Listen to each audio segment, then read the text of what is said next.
గుండెల్లో సన్నాయి రాగం మోగింది, మేళాలు తాళాలు వినరండి, సిరికి శ్రీహరికి కళ్యాణం కానుంది, శ్రీరస్తు శుభమస్తు అనరండి.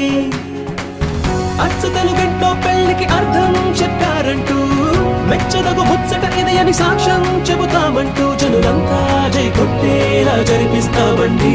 అందాల కుందనపు బొమ్మవని